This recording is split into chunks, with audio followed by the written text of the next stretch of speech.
दुर्योधन और कर्ण, मित्रता का त्याग या स्वार्थ का चक्रव्यूह। हस्तिनापुर की वह राजसभा जहां इतिहास अपनी करवट बदलने वाला था। एक ओर भीष्म पितामह का तप है, द्रोणाचार्य का ज्ञान है, और दूसरी ओर कुरु वंश का अहंकार।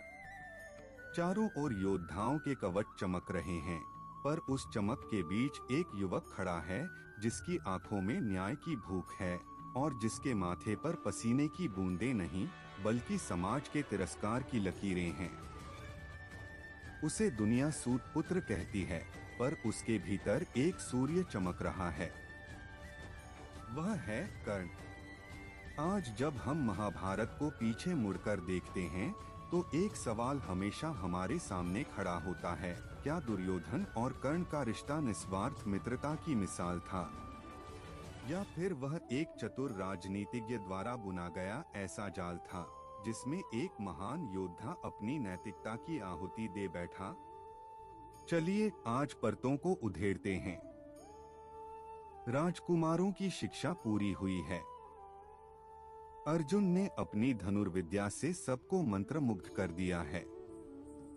द्रोण गर्व से फूले नहीं समा रहे कि उनका शिष्य सर्वश्रेष्ठ है।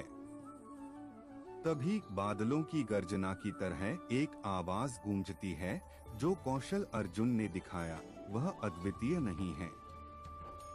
मैं उससे श्रेष्ठ करके दिखा सकता हूँ। कर्ण मैदान में उतरता है। वह वही शब्द दोहराता है जो अर्जुन ने किए, और फिर वह कर दिखाता है जो असंभव था। सभा मौन है। ईर्ष्या और आश्चर्य की लहर दौड़ जाती है। पर जैसे ही कर्ण द्वंद्व युद्ध की चुनौती देता है, कृपाचार्य उसे रोक देते हैं।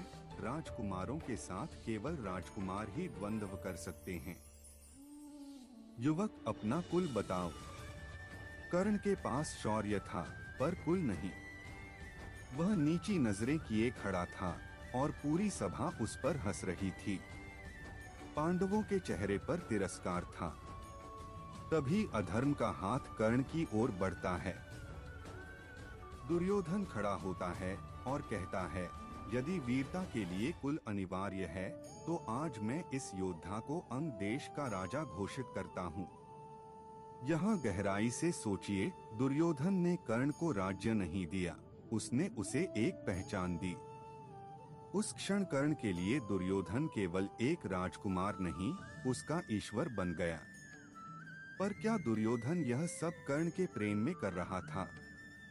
नहीं, वह उसी क्षण समझ गया था कि अर्जुन का काल मिल चुका है। कृतज्ञता का भारी बोझ। कर्ण एक अत्यंत भावुक व्यक्ति था, और जब वह दानवीर उसे जीवन दान, सामाजिक जीवन दिया तो उसने अपनी आत्मा गिरवी रख दी। दुर्योधन ने कर्ण को महलों में रखा, उसे बराबरी का सम्मान दिया। उसने कर्ण के उस घाव पर मरहम लगाया जो समाज ने उसे दिया था। लेकिन इस मित्रता की एक छिपी हुई कीमत थी। दुर्योधन जब भी कर्ण को देखता, उसे मित्रता नहीं बल्कि अर्जुन की मृत्यु दिखाई देती थी। कर्ण का रथ अब दुर्योधन की महत्वाकांक्षाओं के सारथी के रूप में झुक चुका था।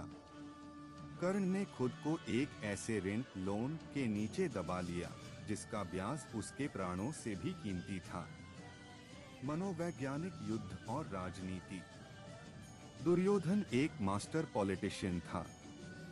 उसे पता था कि भीष्म और द्रोण कभी भी पांडवों का वध नहीं करेंगे क्योंकि उनका हृदय कोमल है। उसे एक ऐसा व्यक्ति चाहिए था जो क्रोध से भरा हो। उसने कर्ण को बार बार याद दिलाया कि कैसे पांडवों ने उसका अपमान किया था। वह कर्ण के जख्मों को भरने नहीं देता था, बल्कि उन्हें कुरेदता रहता था ताकि कर्ण की तलवार की धार कभी कम न हो। दुर्योधन ने कर्ण को वह इको चेम्बर दिया जहां कर्ण को सिर्फ अपनी प्रशंसा और अर्जुन के प्रति नफरत सुनाई देती थी। यह दोस्ती कम और कंडीशनिंग ज्यादा थी। द्रौपदी चीरहरण, मित्रता का सबसे काला अध्याय। यही वह मोड़ है जहां कर्ण का चरित्र सबसे ज्यादा विवादित हो जाता है। युद्ध क्रीड़ा जुए की सभा में जब द्रौपदी का अपमान हो रहा था, तब कर्ण ने उसे वेश्या तक कह डाला। सवाल उठता है, जिस कर्ण ने खुद अपमान का जहर पिया था, वह एक स्त्री के अपमान पर हंस कैसे सकता था? उत्तर, क्योंकि वह दुर्योधन को खुश करना चाहता था। उसकी मित्रता अब अंधभक्ति में बदल चुकी थी। उसने अपनी सोच दुर्योधन को सौंप दी थी। यहाँ दुर्योधन की जीत हुई। उसने एक धर्मात्मा योद्धा को अपने जैसा पापी बना दिया। मित्रता वह होती है जो आपको सही राह दिखाए, पर दुर्योधन ने कर्ण को नरक के द्वार तक पहुंचा दिया। कृष्ण का प्रस्ताव और कर्ण की जिद। युद्ध से ठीक पहले भगवान कृष्ण कर्ण के पास जाते हैं। वे उसे उसके जन्म का रहस्य बताते हैं। कर्ण, तुम ज्येष्ठ पांडव हो, मेरे साथ चलो। युधिष्ठिर तुम्हारे चरण धोएगा। द्रौपदी तुम्हारी पत्नी होगी, तुम चक्रवर्ती सम्राट बनोगे। कर्ण का जवाब आज भी रोंगटे खड़े कर देता है। वह कहता है, माधव, जब समाज ने मुझे दुत्कारा, तब इसी दुर्योधन ने मुझे अपनाया। आज जब उसे मेरी सबसे ज्यादा जरूरत है, तो क्या मैं स्वार्थ के लिए उसे छोड़ दूं? भले ही वह अधर्मी है, पर वह मेरा मित्र है। यहाँ कर्ण महान लगता है, पर सूक्ष्मता से देखें तो यह उसकी नैतिक लाचारी थी। उसने सत्य को पहचान लिया था, पर वह अपने स्वयं के दानवीर और वफादार होने की छवि के मोह में फंस गया था। कुरुक्षेत्र का अंत।